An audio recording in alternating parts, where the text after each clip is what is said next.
Ce jour-là, comme chaque matin à l'heure du travail, l'avenue du Maine s'encombrait de gens qui marchaient à pas précipités, de tramways surchargés qui roulaient à grande vitesse vers le centre de Paris.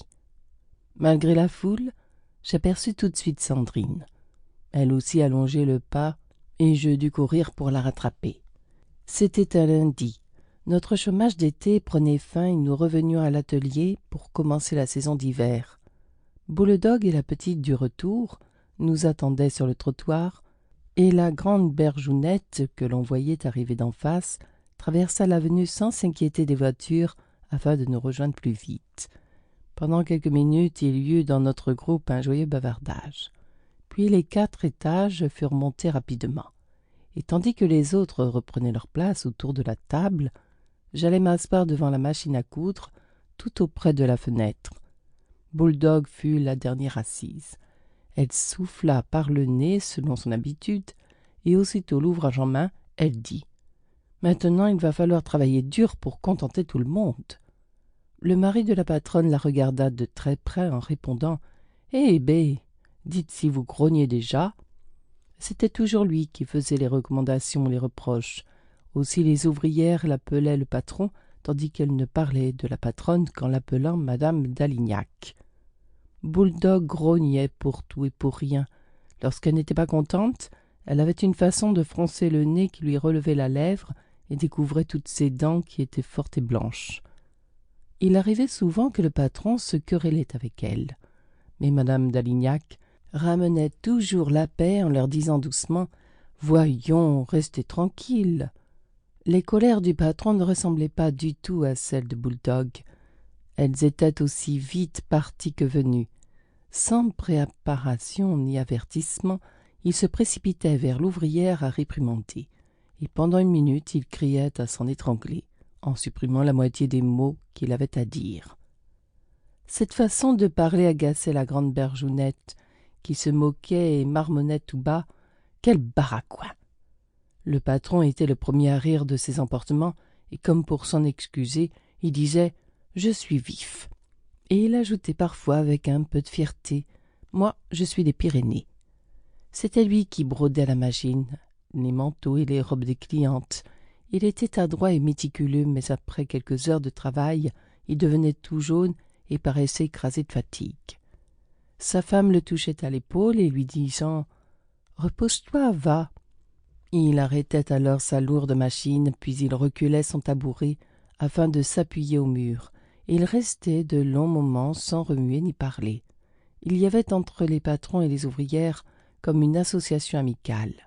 Madame d'Alignac ne craignait pas de demander des conseils dans l'atelier, et les ouvrières lui accordaient toute leur confiance. Quant au patron, s'il criait à tue-tête pour nous donner la moindre explication, il parlait tout autrement à sa femme.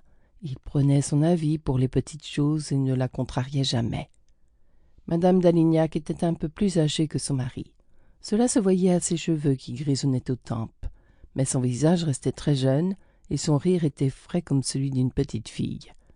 Elle était grande et bien faite aussi, mais il fallait la regarder exprès pour s'en apercevoir, tant elle paraissait toujours effacée, lointaine.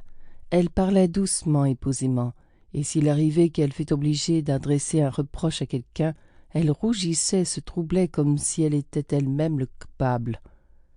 Le patron avait pour sa femme une tendresse pleine d'admiration, et souvent il nous disait « Personne n'est comme elle ». Dès qu'elle sortait, il se mettait à la fenêtre pour la voir passer d'un trottoir à l'autre, et si elle tardait à revenir, il la guettait et devenait inquiet. Dans ces moments-là, les ouvrières savaient bien qu'il ne fallait rien lui demander.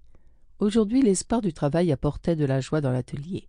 Il n'était question que d'une nouvelle cliente, dont les paiements seraient sûrs parce qu'elle tenait un commerce important et qui nous donnerait beaucoup d'ouvrage parce qu'elle avait 5 filles. Le patron pressait sa femme d'aller chercher les étoffes annoncées. « Vite, vite !» disait-il. Il s'agitait si fort qu'il heurtait les mannequins et les tabourets. Madame d'Alignac riait et tout le monde en faisait autant. Le soleil paraissait rire avec nous aussi. Il rayonnait à travers la vitre et cherchait à se poser sur la corbeille à fil et sur la machine à coudre.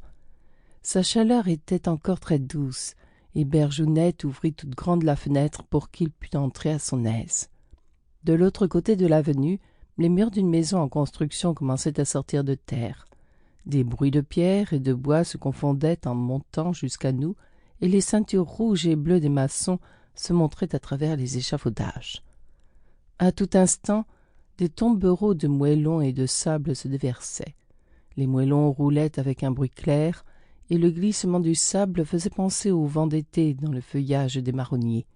Puis c'étaient des fardiers chargés de pierres de taille qui arrivaient. On les entendait venir de loin. Les charretiers criaient, les fouets claquaient, les chevaux tiraient à plein collier. Aussitôt que sa femme fut partie, le patron se fit aider par la petite du retour pour débarrasser les planches des bouts de chiffon et mettre de l'ordre un peu partout. La petite du retour n'était pas très bonne ouvrière malgré ses 18 ans, mais madame d'Alignac la gardait à cause de sa grande gaieté. Elle prenait toujours les choses du bon côté, et son entrain nous empêchait souvent de sentir la fatigue. C'était elle qui faisait les courses et qui ouvrait la porte aux clientes. Sa taille était si menue et ses cheveux si négligés que beaucoup la prenaient pour une apprentie. Cela la vexait un peu et lui faisait dire « Lorsque je serai mariée, elle me prendra encore pour une petite fille. » Son fiancé n'était guère plus âgé qu'elle. Chaque soir, il venait l'attendre à la sortie, et tous deux ne tenaient pas plus de place qu'un seul sur le trottoir. Maintenant, elle vidait les casiers et brossait les planches. De temps en temps, elle lançait un paquet en l'air et le rattrapait comme une balle. Ou bien elle s'amusait à déformer les noms des clientes en faisant des révérences aux mannequins. C'était surtout madame Bellozo et Pélofi qui recevaient ces compliments. Elle s'inclinait très bas et, en prenant un air ravi, « Bonjour, madame Belle-Oiseau.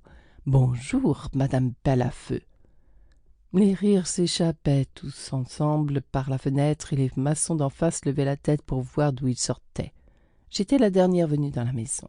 J'y étais entrée peu de temps avant la morte saison d'été, et quoique toutes se fussent montrées bonnes camarades pour moi, une timidité m'empêchait de prendre part à leur gaieté. Cependant, depuis que j'étais à Paris, c'était le premier atelier où je me sentais à l'aise. La voix querelleuse du patron ne m'effrayait guère, et la douceur de sa femme me donnait une grande tranquillité. À mon arrivée, le patron avait tout de suite coupé mon nom en deux. Ses joues s'étaient gonflées pour accentuer la moquerie pendant qu'il disait « Marie-Claire, deux noms à la fois, eh ben, vous êtes épatante, vous !» Et en rejetant son souffle comme s'il éloignait de lui une chose trop compliquée, il avait ajouté d'un ton sérieux « On vous appellera Marie, cela sera bien suffisant. » Mais cela ne fut pas suffisant. Je répondis si mal à ce nom qu'il fallut bien rendre au mien sa première forme. Madame d'Alignac revint plus tôt qu'on ne s'y attendait. Elle rapportait un énorme carton dont le couvercle se soulevait malgré les ficelles qui le retenaient. Le patron s'empressa de l'ouvrir. Il toucha les tissus avec une petite grimace de contentement. « De la soie, rien que de la soie, disait-il. » Sa femme l'éloigna. « Laisse, tu vas tout embrouiller. » Puis en s'adressant à nous, « C'est pour un mariage. » Elle s'assura que le carton reposait tout entier sur la table, et elle sortit une à une les pièces d'étoffe en désignant leur emploi. Une robe noire pour la mère de la mariée, 2 robes bleues pour les grandes sœurs, 2 robes roses pour les petites sœurs, et des dentelles noires et des dentelles blanches, et des pièces de ruban, et des taffetas pour doublure, et des satins pour jupons. Elle sortit avec précaution le dernier tissu soigneusement plié dans du papier. Et voilà du crêpe de Chine pour la robe de la mariée. Et sans prendre le temps d'enlever son manteau, elle attira un mannequin et prit les étoffes à pleines mains pour les draper autour du buste. Elle déplia les dentelles et les disposait. Elle tournait les rubans en coque sur ses doigts et les piquait d'une épingle. Puis elle rejeta le tout sur la table, et ce fut bientôt plus qu'un fouillis de toutes couleurs. Mes 4 compagnes avaient cessé de coudre et regardaient avec intérêt. Leurs yeux allaient d'une couleur à l'autre et leurs mains s'avançaient pour toucher les dentelles et les tissus soyeux. Tout à coup, la pendule se mit à sonner. Bouledog se leva en disant d'un ton bourru « Il est midi ». C'était vrai, mais la matinée avait passé si vite que personne ne se doutait qu'il était l'heure d'aller déjeuner. Les autres déposèrent leur ouvrage et se levèrent lentement comme à regret. Pour continuer à écouter ce livre audio gratuitement, cliquez sur le lien dans la description et vous pourrez l'écouter en entier sans frais grâce à l'essai de 30 jours d'Audible.